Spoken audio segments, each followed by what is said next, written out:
All right, question 5. What is the conclusion of the given statement? If pigs had wings, then they could fly. Okay, so we have a conditional if-then statement, and that's always made of two parts. The first part after the if is the hypothesis.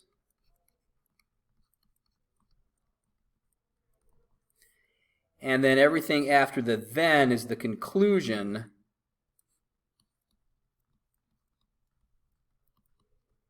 All right, so my conclusion for this one is they could fly.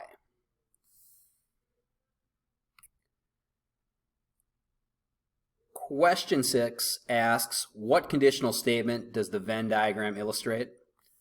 So I have a Venn diagram here with the smaller circle labeled as hockey, larger circle labeled as contact sports. And what this is supposed to show is that hockey is a contact sport. Hockey is one of many contact sports. As far as putting this in conditional form then, if-then form, the hypothesis after the if is always going to be the smaller circle, and the conclusion after the then will be the larger circle. So we could write that as if you play hockey,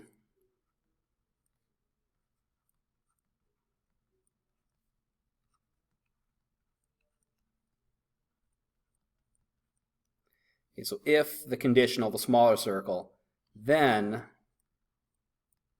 you play a contact sport.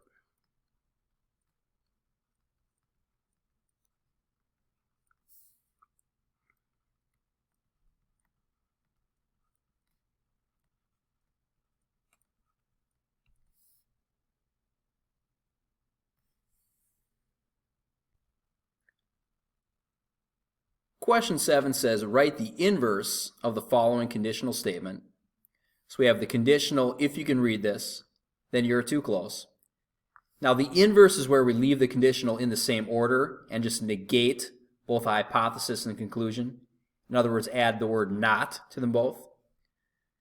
So my inverse would be, if you cannot read this,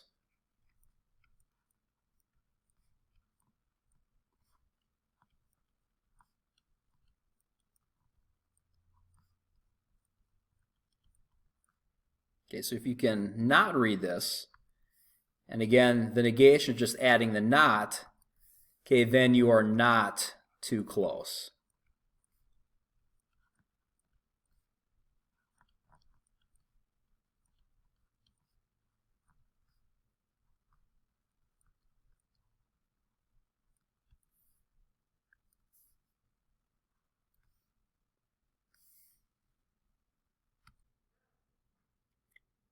All right, question 8 says write the contrapositive of the following conditional.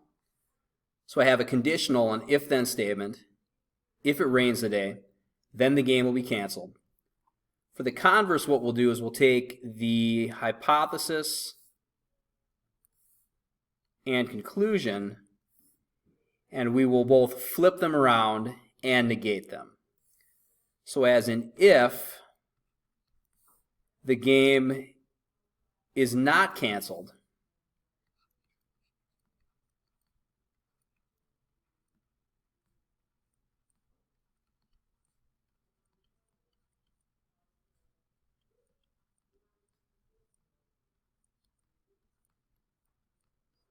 so if the game is not canceled, so conclusion first, negated with a not, we could say then it did not rain today.